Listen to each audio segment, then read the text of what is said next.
Hey, what's up, guys? Razor Rob back here again. I got my new little setup here, a little bit better. Hopefully, the lighting is a little bit better for you guys. Maybe a little bit more easy for you to follow. Maybe the sound's a little better. Instead of shooting outside, under a dim light and, out in the dark with a bunch of ambient sounds. So, hopefully, this works a little bit better for you guys. Want to get into this whole reverse split thing. I know a lot of people are talking about it. A lot of people are worried about it. And this thing really hasn't even technically been proposed like that, I don't think. And it doesn't sound like a lot of people are really for it. And people are already pushing, not to do it and this and that. And, it seems like there's a lot of heat about it. Um, yeah, I'm not sure what the fuss is about. I understand they don't want to do it because I feel like 90% of their shares are going to disappear. Um, that's always on the table that, the synthetics might just get kind of wiped away. But you know, if they want to wipe them away, illegally, I feel like they can find about any other way to, do it, without having to do a reverse stock split. But the way I look at it, the reverse stock split is going to take account of all the shares and divide it by 10. So I know I've heard somebody say that on one of the other stocks um, that did a reverse split, and they didn't see the synthetics. So I don't know if that's true or not. They didn't really provide me any facts with it, but there's just not that much certainty in this play, to begin with. And a lot of us are just here because we were sold a dream. We're sold a dream that is almost kind of like a get rich quick scheme in a way, but this has a lot more validity to it. And this one has a lot of facts that are tangible, so to speak. So we know cost to borrow. We know all the synthetics that are out there. Well, not all of them, but we know there's synthetics out there. They've been lending out forever. I mean, I've been in this place since April of 2021. So I watched it run up to 72, and I watched my portfolio go from like about 40 grand all the way down to like five. So I'm right here with you guys. I feel your pain. I was just in the car with my girlfriend earlier, and I was so frustrated and angry. I'm not going to lie to you. I'm not going to bullshit you and tell you I'm this strong person that, bounces bullets off their chest. But, I was damn near ready to punch my freaking car just because I'm so pissed off because I don't understand what the hell's going on. But then, I got to sit back and think if I were in their shoes, hedge funds, as market makers,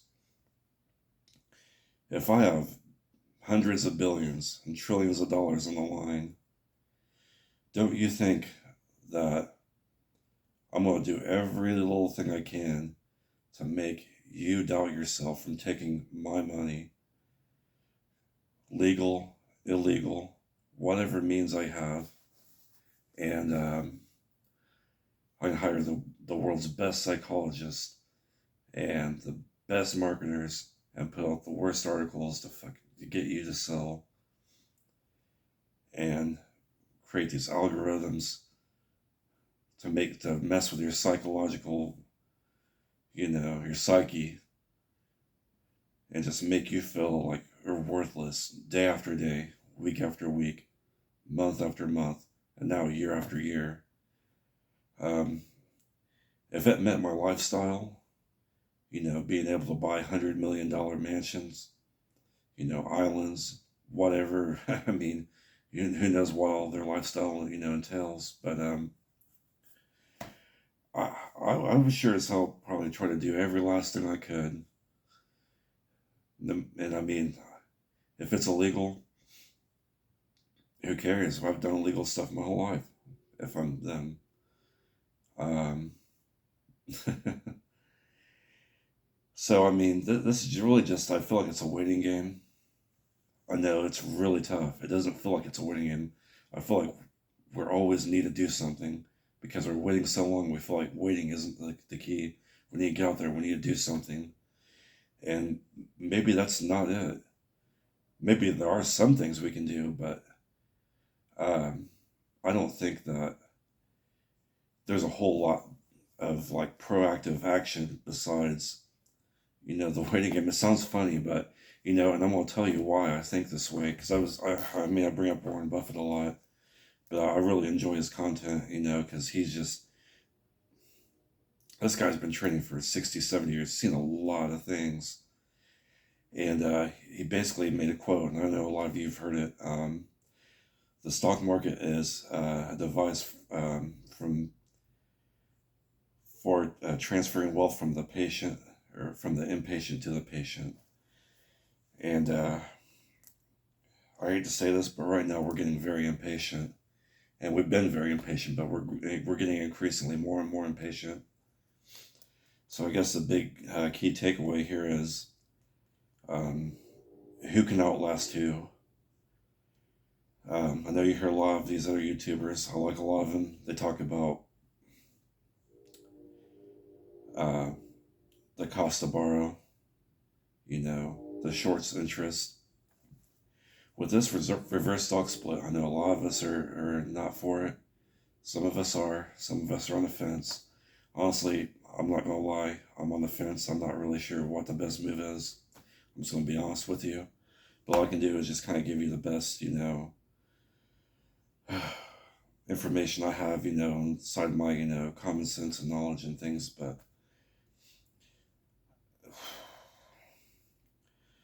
I'm going to say that if we do the reverse stock split, the shares are going to become more expensive. There's going to be less of them, but they're going to be more expensive. For one. For two, with a more expensive stock, I'm not 100% sure about this, but wouldn't the short interest be a lot higher? Possibly. Maybe. That could cause them some trouble. In my mind, I do see this. If you are able to take all of the shares after they get split and reverse them and take them all into account, if you're to know all of those shares at that current time after the split happens, shouldn't you be able to multiply that by 10 and know exactly how many shares there are in total? Subtract from the actual, um, originally listed shares, and so subtract that from what you multiply that total number by 10 is. Um, if that number gets multiplied by 10 and it comes out to what we know as a normal float, then we're going to know that, okay, well, they raised synthetics. Or if there's a lot more, if we multiply that current flow after the reverse split by 10, then we could probably assume that that's at least some of them, most of them, or all of them. It's going to be one of those three. And we're going to know exactly how much they've been shorting this, for one. And two, I would like to think that we could kind of get like a rough calculation of how long they've been shorting this, multiply it by how much the cost to borrow was, the short interest, and figure out how much money that they've been spending to keep this going. I mean, it's only going to get more expensive as time goes on. And I mean, like I said, it's costing us nothing to hold. I mean, it's costing us our patience and, our sanity, it seems like. But you got to think on the other end, what are they going through? Do you think they have sleepless nights where they're worried they're going to lose their lifestyle to about 10 or 12 million people roughly that, like me, I'm driving a freaking Honda with, the door that doesn't even freaking latch. And I'm saving that $300 just so I can put money in the bank in case an emergency happens. And it's winter outside and it's cold as hell. You know, we're about ready to move to a different apartment. Our pipes freaking busted. We had to stay at a hotel.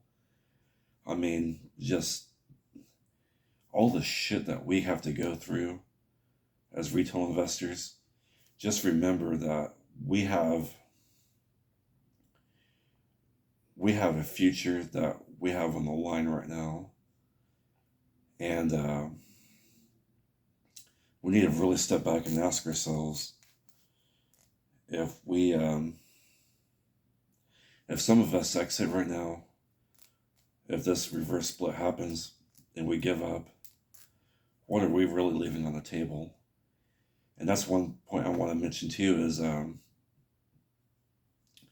if it's true that some of these people want to leave after the reverse split and they sell their shares, wouldn't that give the market makers and the hedgies more money, more shares, to be exact, to attack the rest of us that are staying and holding the fort down and make our job even harder? You know, so I mean, right now I kind of think about this poker analogy because I like to play poker. I play poker. You know, you calculate odds and statistics and things. I'm not real advanced at it, but I know a little bit about it. So, you know, a lot of you people know Texas Hold'em. You know, you have a flop. You know, you have the flop, the turn, and the river. And before that, you bet how the strength of your hand. So when we started in this play, we already thought we had a strong hand when we started. So some of us put some chips down. You know, we made a pretty strong bet. Then when that flop came out, those 3 cards came out, we saw that a squeeze was supposed to happen, and we saw that they owed all this. We saw we were owning the float. We owned so much of it, and we decided to push all our chips in, aka our life savings. A lot of us, me included. But at the wrong time, I'm really kicking myself because I could have had thousands and thousands of shares now. But I'm sure a lot of you guys are in the same boat too. But right now, I don't know exactly where we're at, but I feel like we are about to, or we have seen like the turn card.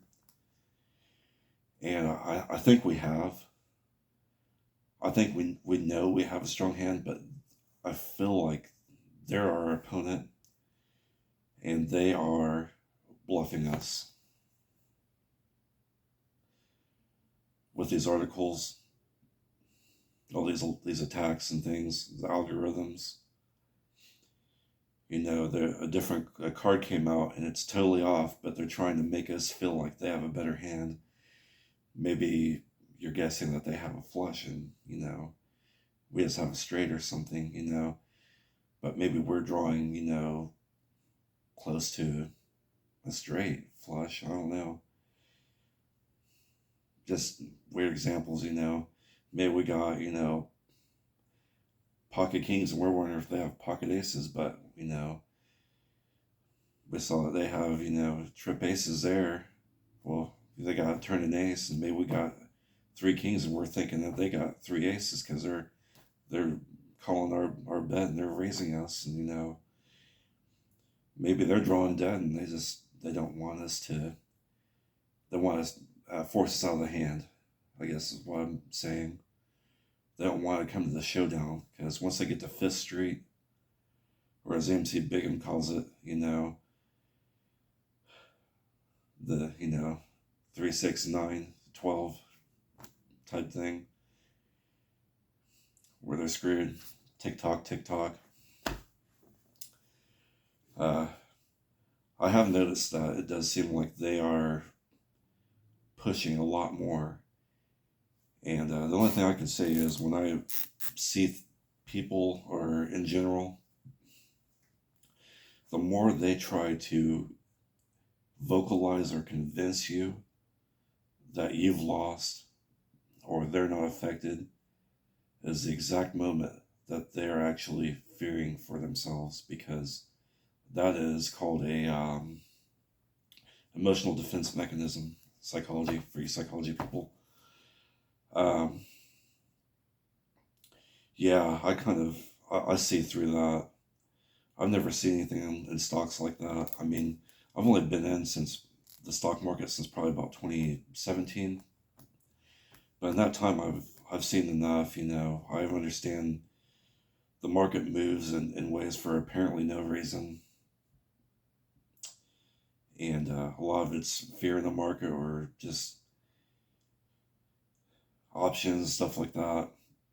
Maybe some stocks like ours are controlled and by people that don't like us. Not all of them are like that though. A fundamentally sound company will always prevail, and AMC is probably what 1/6 of its probably fundamentally sound price. So if you're to think about that, it's probably about what 15% of its real fair value. Even if you just go by that, that's a hell of a deal. Warren Buffett would be all over that. He's probably not looking at it now because of all the corruption in it. He's already a billionaire, but that's a different thing. I'd like to know what his thoughts are on it because he used to be a fund manager back in the day. I don't think he's one of the evil ones though.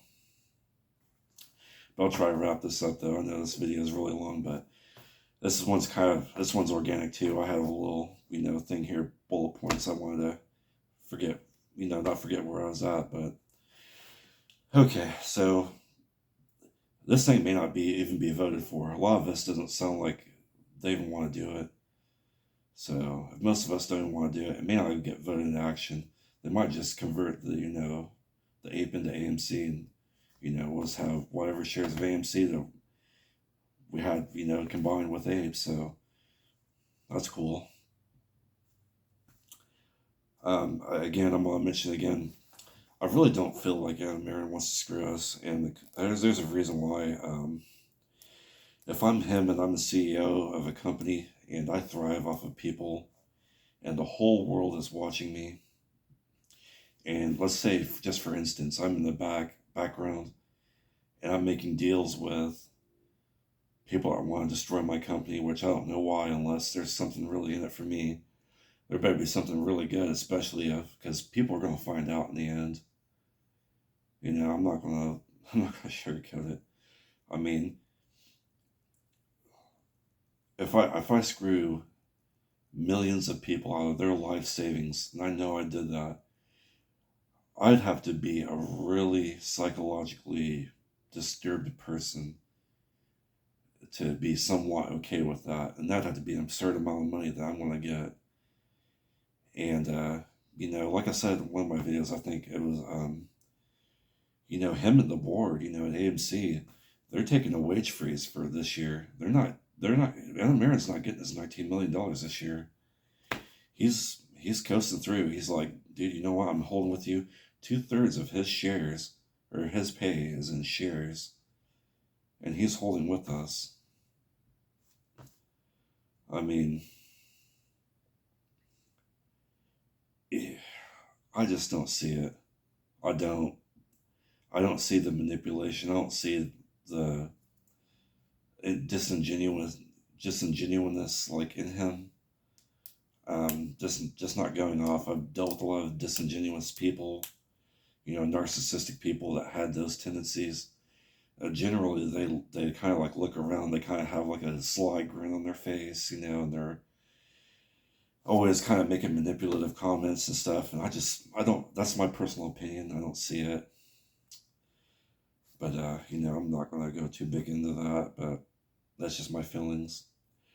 I think lastly, I don't want you guys to, like you as my viewers, I don't want you guys to get swayed by us. I want you guys to, I think that's what I want to do is I just want to let you guys have some food for thought and just sit back and take in all the information. People that are pro for it and con for it or right in the middle. And just sit back and kind of think about it for yourself, because, you're in this too. Your money's in this. And if you guys have anything constructive, you want to bring them in the comments. I'm all ears. I mean, a lot of people are probably going to give me some hate. That's fine. It's part of this job. But I'm at 20 minutes now, so I'm going to stop rambling and I'm going to let you guys go with that. So I hope you guys like this video.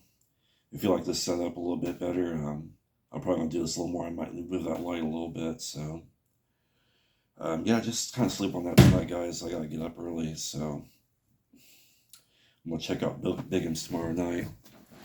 See what he's got to say. He's got a lot of good DD. So, all right, guys. Well, take it easy. Have a good night, and I'll talk to you later. Peace.